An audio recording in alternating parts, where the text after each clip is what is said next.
before we start this job or disconnect that negative battery cable, which we have to, you want to put the key in the ignition and put it in neutral.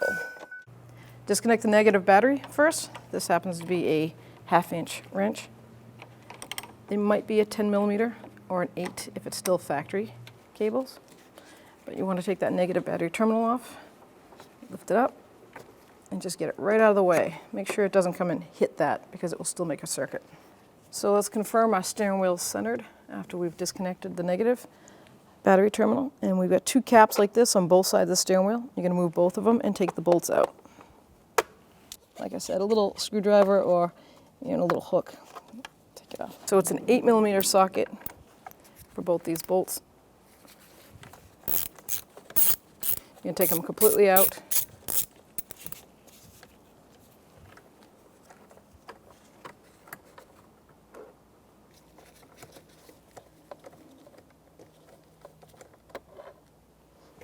There's the second one. And now we're just going to grab this horn pad and pull it. Just like that. You'll have this red connector up here, and with a pocket screwdriver you can push that tab and pull that out.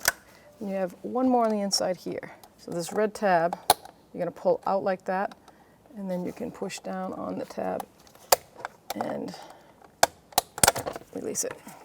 So there is your airbag for the steering wheel. So we're going to disconnect this center bolt on the steering column. It's a T50 Torx bit. And break it free.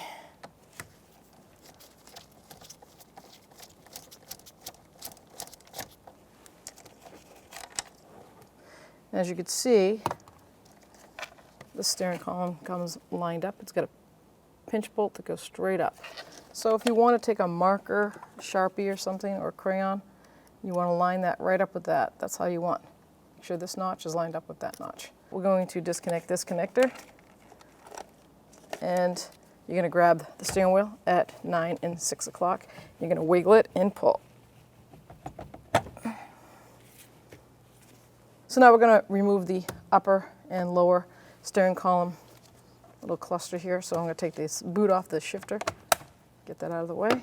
And there's 3 bolts down below. They're Phillips screwdriver. So one's right here.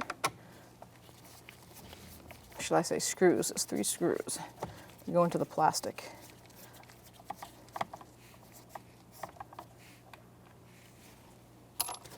And then one on this side.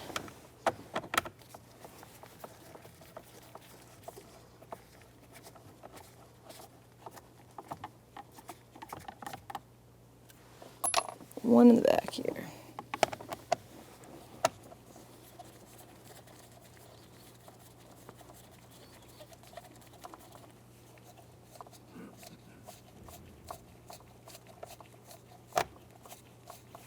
See if I can help that along. There we go. Get a tilt, pull that tilt down. So now it's easier to get that screw out of there.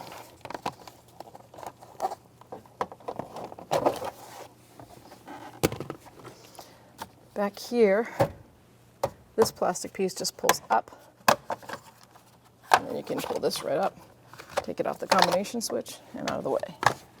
So now we're going to remove the clock spring. It looks like there's 2 Phillips screws that mount it to the column. There's one here, and one up here.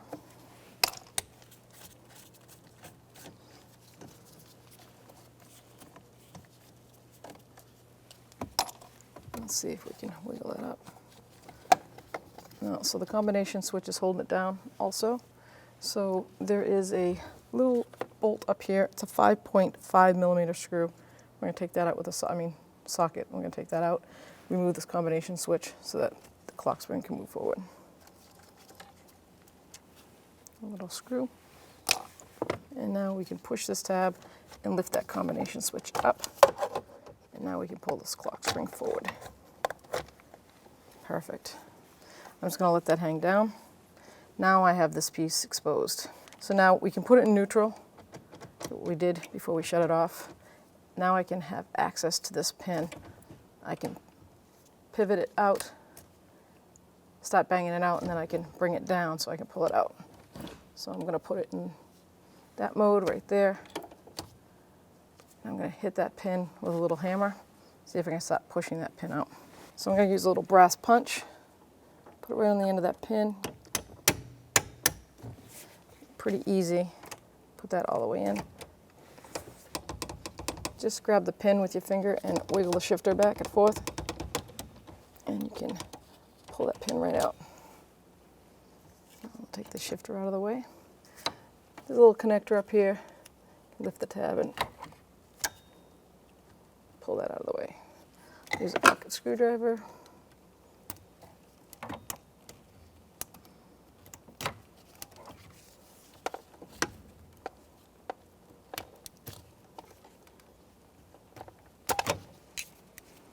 So we want to remove this little retainer clip back here. And if I get a mirror, see that I have to take this off to hopefully take that. There's a C-clamp in there to take off. So I'm prying it with a flathead screwdriver and trying to go all the way around.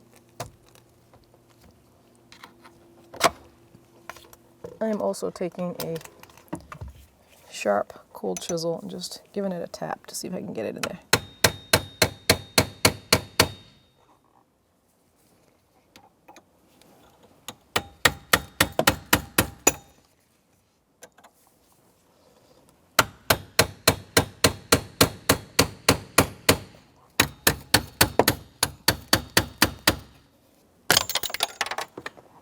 There it is. I'm going to obviously flatten that out when I reinstall it. And now I'm going to take this bolt off. I'm going to pop the shifter cable right here.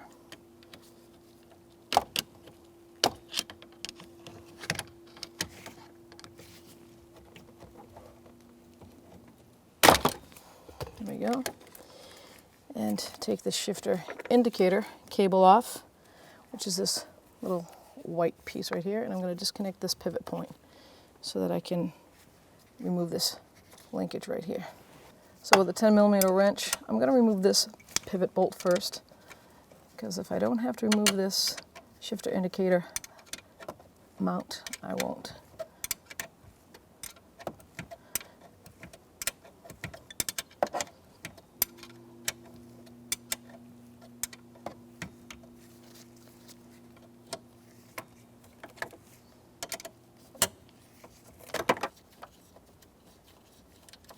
Okay, let's set that aside.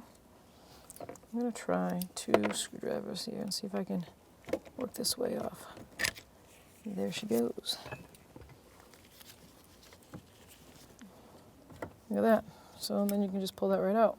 So there's the new one, it's the old one, and if you look, the new one comes with a new C-clamp that locks this piece in. I'm going to reverse this. Obviously you've got a tab here and a tab here. They all have to do with the safety for the ignition switch. So you've got the flat spots on these. So I'm going to line that up right there. See that? And you've got a flat spot right here. And you're going to line up on this shifter indicator. There's a flat spot. But we have to put this through first, like that. I'm going to put that in that shifter. And now I can turn this to line that up. All right, now we're on there. And I've got to put this clip that comes with, this retainer clip, and I'm going to use a pair of C-clamp, locking clamp rings. Mine has a nice 90-degree angle on it.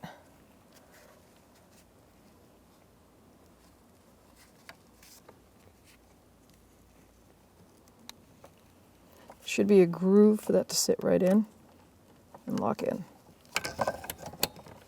Look at that. Nice. I'm going to use my mirror just to double check it's locked into place. Make sure it goes all the way around in that little groove. It looks good. All right, I'm going to put this bolt back in. Apparently, I didn't really have to take it out. And I know what I used for force to loosen this up. So I'm not going to really torque it as much as I'm just going to bottom it out and give it a good quarter turn, because it is aluminum housing, and aluminum can get stripped quite easily. Too much pressure. We don't want to crack the housing either, because that's a whole steering column. So there I am bottomed out. I think I'm just going to give it a good quarter turn. Nice. Now I can put the shifter cable back on. And how I do that is just line it up and push, and it'll pop on. And the good news is I didn't have to disconnect the shifter indicator. It's going back pretty smooth. I'm going to get some caliper grease or dielectric grease and put it back here on the shifter ball that came from the factory. Just put a good dab in there. You want this to work smoothly after. I'm going to put the clock spring back first.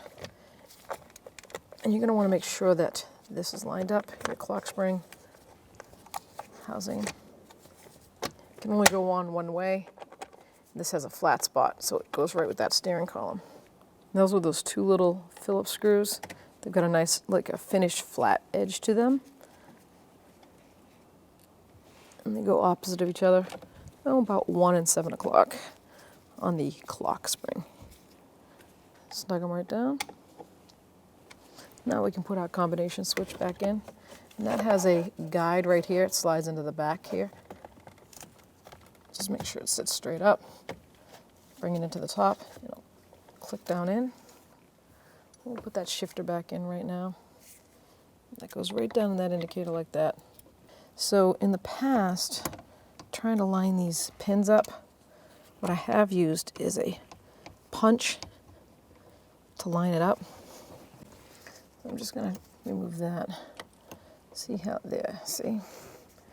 So right there is where I want it to be. The problem is that this has a little lock clip on it. See that clip right there? So it stops you from manually putting it in. I wish I could get from the bottom. Maybe I can. There you go. So what I'm going to do now is give it a little tap. Bring it all the way down to those knurls. And it is good to go. Let's clip this in. And I'm going to guide this into that little mounting clip like that. Get that out of the way and bring this up. Slide it down. There we go. Now we can put that screw in. That's the 5.5 socket. Just snug that up. Okay, now we're going to put on the top and the bottom steering column cover. Okay, so I'm going to let that freewheel. I'm going to slide that over the combination switch.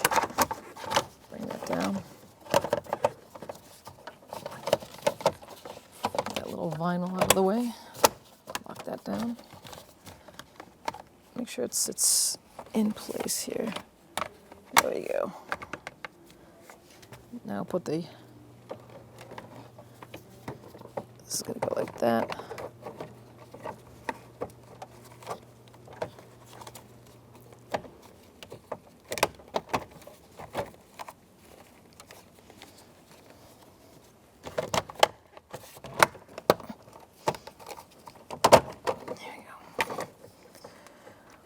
Okay, line that up.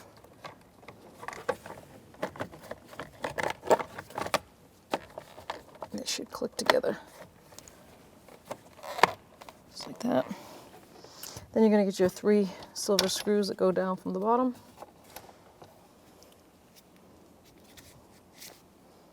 Install those.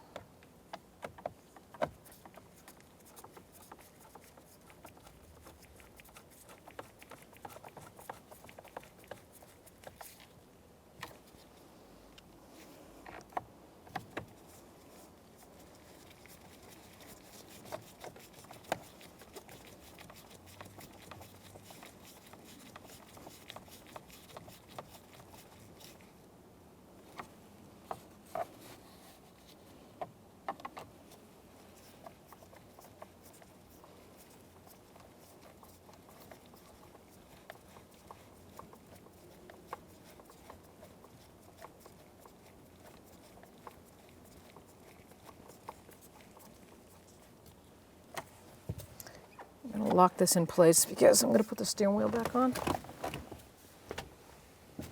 Okay, so don't forget this notch has to line up with that notch, like so. We connected our connector up here, and now we have our mounting bolt. As you can see, it comes with a thread locker on it, so I'm going to go clean that off and put fresh thread locker on it and get my Torx specs and torque that down. I cleaned it up and I put a fresh dab of thread locker on there. I just put medium strength, the steering column. This is the Torx T50. And the Torx spec is 25 to 35 foot-pounds. Steering wheels can be difficult sometimes torquing them because you've got to spin it, bottom it out, and then you got to put your arm in here. I don't know about you, but I like safe, so I'm going to go right to the 35 because I never want it to loosen.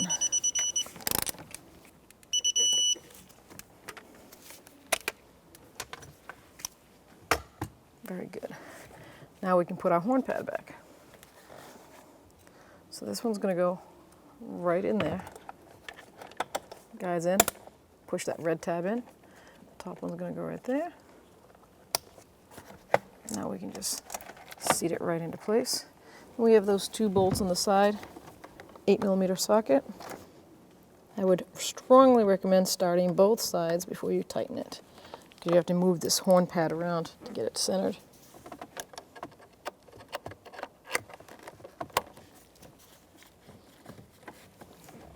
Once they're both started, you should be all set. Nice. I'm just going to bottom them out and torque them to the specs, which is 80 inch-pounds.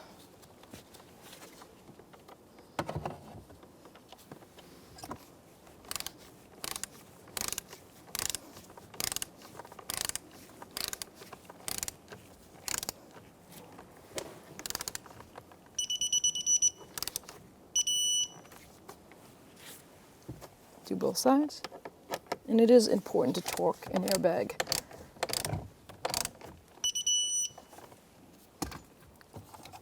Okay, we can put the covers back on. Slide the shifter boot over, line the pins up. Like I said, I was just missing the rubber, but push it back down, lock it in. So I grab our negative terminal, put it right on that battery post. Make sure it's seated all the way down. Grab our 1/2 inch wrench and tighten this up.